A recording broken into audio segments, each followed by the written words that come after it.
क्या हो यदि भारत के स्वतंत्रता आंदोलन के सबसे निर्णायक निर्णय संस्थाओं द्वारा नहीं, बल्कि एक ऐसे तरीके से लिए गए हों जिसे औपचारिक रूप से चुनौती न दी जा सके। यह हिंदू इन्फोपीडिया की ओर से आपका स्वागत है। यह प्रस्तुति बताती है कि महात्मा गांधी ने अपने प्रभाव का उपयोग व्यवहार में कैसे किया। पहले यह स्थापित किया गया था कि गांधी का प्रभाव किसी चुनाव या नियुक्ति से नहीं आया था।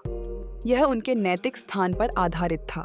अब ध्यान इस बात पर है कि उस प्रभाव का उपयोग वास्तविक निर्णयों में कैसे हुआ। यह क्रम 3 स्पष्ट तरीकों में दिखाई देता है। पहला, एकतरफा घोषणा। 1 अगस्त 1920 को गांधी ने असहयोग आंदोलन प्रारंभ किया। 12 फरवरी 1922 को चौरी चौरा की घटना के बाद इसे रोक दिया। ये निर्णय कांग्रेस कार्य समिति से पूर्व चर्चा के बिना लिए गए। जनवरी 1930 में उन्होंने लॉर्ड इरविन के सामने 11 मांगें रखीं। फरवरी 1931 में उन्होंने गांधी इरविन समझौता तब किया जब कई प्रमुख सदस्य कारावास में थे। हर बार पहले निर्णय हुआ, फिर संस्था ने उसे स्वीकार किया। दूसरा, नैतिक अस्वीकृति। 1939 में सुभाष चंद्र बोस कांग्रेस अध्यक्ष चुने गए, जबकि गांधी किसी अन्य का समर्थन कर रहे थे। गांधी ने इसे अपनी व्यक्तिगत पराजय कहा और उनके समर्थकों ने कार्य समिति से इस्तीफा दे दिया। स्थिति ऐसी बनी कि बोस के लिए पद पर बने रहना कठिन हो गया और उन्होंने पद छोड़ दिया। इसमें कोई औपचारिक प्रक्रिया नहीं थी, फिर भी परिणाम बदल गया। तीसरा, समायोजन की पद्धति।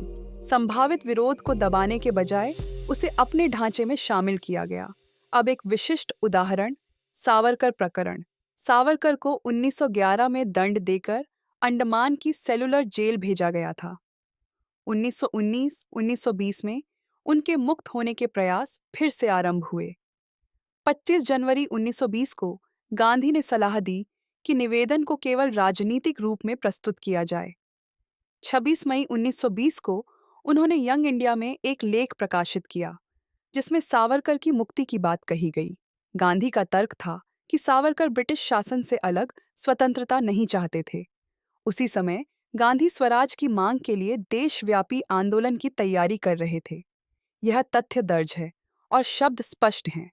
यह दर्शाता है कि राहत उसी रूप में मिलती है जब वह वर्तमान व्यवस्था के अनुरूप प्रस्तुत की जाए। यह उदाहरण अकेला नहीं है, बल्कि व्यापक क्रम का हिस्सा है। निर्णय एकतरफा घोषणा, नैतिक स्थिति और नियंत्रित समायोजन के माध्यम से लिए गए और बाद में संस्थाओं द्वारा स्वीकार किए गए। अंत में एक प्रश्न बचता है, यदि प्रभाव किसी संस्था ने नहीं दिया, तो आगे नेतृत्व का चयन किसने किया? यही प्रश्न आगे की चर्चा का आधार बनेगा। देखने के लिए धन्यवाद। कृपया इस चैनल को लाइक और सब्सक्राइब करें और अधिक जानकारी के लिए हिंदू इन्फोपीडिया पर जाएं।